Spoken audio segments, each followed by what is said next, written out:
दिल्ली के उत्तम नगर में तरुण हत्याकांड मामले में एआईएमआईएम की एंट्री हो गई है। शोएब जमई का एक बयान सामने आया और उसके बाद वारिस पठान ने भी एक ट्वीट किया। सर, एक ट्वीट किया है आज सुबह आपने। इस पूरे मामले में जितने लोगों को गिरफ्तार किया गया है, द्वारका पुलिस का ये कहना है, डीसीपी का, कि इस मामले में उस शख्स का, उस नाबालिग का भी नाम है जिसके बारे में आज आपने ट्वीट किया। तो आपने उसके नाम को लेकर पूछा है, दिल्ली पुलिस से भी सवाल पूछा है कि वो कहाँ है। पुलिस बता भी रही है। इस ट्वीट के पीछे का कारण क्या है? देखिए साहब, सबसे पहली बात तो ये कि हमने हमेशा से वायलेंस का कंडेम किया। किसी को भी किसी की जान लेने का अधिकार नहीं है। अगर तरुण को किसी ने मारा है तो कायदा कानून लेने का अधिकार नहीं है। पुलिस या प्रशासन ने सब उसके देख लेगी। लेकिन वहां पे जो तोड़क कार्रवाई कर दी वो मेरे हिसाब से असंवैधानिक है। Without following due process of law आप किसी के घर को तोड़ नहीं सकते।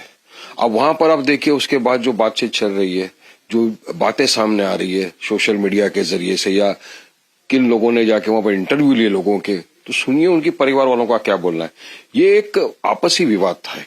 वो विवाद के अंदर चलते तरुण की हत्या हो गई, जो नहीं होना चाहिए था इस तरह से। उसकी हत्या हो गई। उसके बाद में वो लेडी का आप बयान सुनिए, जो एक पत्रकार को उसने इंटरव्यू देने में कहा है कि एक 13-14 साल का उसका भाई था, रिजवान नाम का।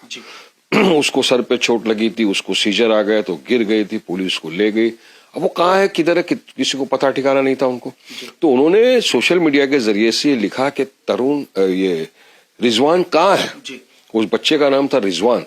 उन्होंने सवाल किया कि रिजवान कहाँ है। तो हमने सबने मिलकर, ये कलेक्टिव एफर्ट से सब लोगों ने पूछा भाई, क्योंकि पहले भी नजीब का आपने देखा किस तरह से गायब होगा। आज तक उसका पता ठिकाना नहीं है। उसकी मां दर बदर भटक रही है, मगर कुछ पता ठिकाना नहीं है। तो तमाम लोगों ने एक दिल्ली पुलिस से सवाल किया कि भाई रिजवान कहाँ है, जहां भी आप उसकी इत्तला कर दीजिए। साफ बात है, जिंदा है, हॉस्पिटल में है, जेल में है कि नहीं है।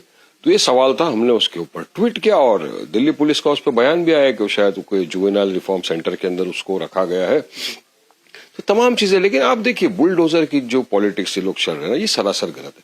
पिछले 20 दिनों के अंदर, जब से रमजान शुरू हुआ, यकीन मानिए 4 लोगों का, 4 मुसलमानों का इन लोगों ने मार के हत्या कर दी।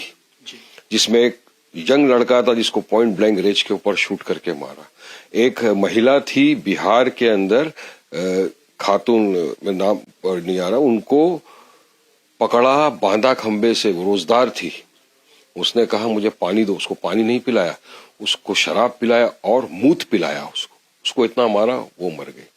अब मेरा सवाल ये है कि वो जो कातिल जिन्होंने इनको मारा, उनके घर पे बुलडोजर चला क्या? उनके घर पे बुलडोजर नहीं चला। क्या सजा दी सरकार ने उन लोगों को?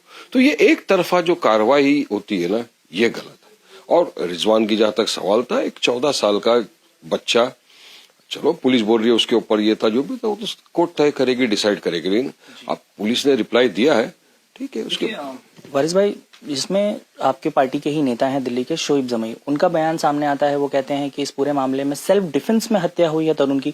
पुलिस इन्वेस्टिगेशन साफ तौर पे ये कह रही है कि 10 से ज्यादा लोगों ने मिलकर तरुण की हत्या की है। पुलिस इन्वेस्टिगेशन पे भी उन्हें भरोसा नहीं है, वो सवाल खड़े कर रहे हैं।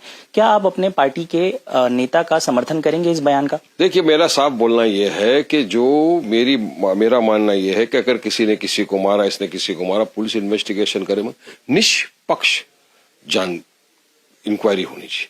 दोनों समुदाय के बारे में भी इंक्वायरी करो, किसने मारा, क्यों मारा, वजह तो आपके सामने आ रही है। उनके परिवार वाले बोल रहे हैं कि आपसी मामला था। वहां के एरिया वालों का, जो एक शॉपकीपर इतने सालों से वहां दुकान चला रहा, उसका भी मैं इंटरव्यू सुन रहा था। उसने कहा कि मैं वाहिद एक यहाँ पे इंसान हूं, मेरे आजू बाजू सारे मुस्लिम है, लेकिन कभी मुझे कोई तकलीफ नहीं आई।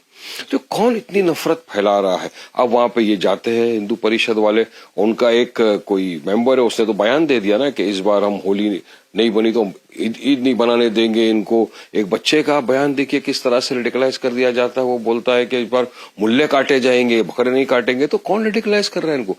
ये नफरत का बीज कितना बोएगा बीजेपी और आरएसएस? ये नफरत की आग में पूरी देश को जला रहे हैं ये लोग। तो ये पूरी तरह से हमारे देश की खूबसूरती के लिए बहुत ही खराब है। एक आखिरी सवाल होगा, बीजेपी की तरफ से कहा जा रहा है कि शोएब जमई का जो बयान सामने आया उसके बाद इसमें कम्युनल टेंशन बढ़ा है। क्या आप इस बयान का समर्थन करेंगे सर? क्या आप, या फिर ये कहेंगे कि ये गलत है जो बयान दिया गया? बयान देना था, आपको बता दिया ना उत्तम नगर के ऊपर। मैंने अपनी बात रख दी आपके सामने कि क्या हुआ है। बस हमसे बात करने के लिए बहुत बहुत धन्यवाद। कैमरामैन संतोष ड्यूटी के साथ साकेत राय, इंडिया टीवी, मुंबई।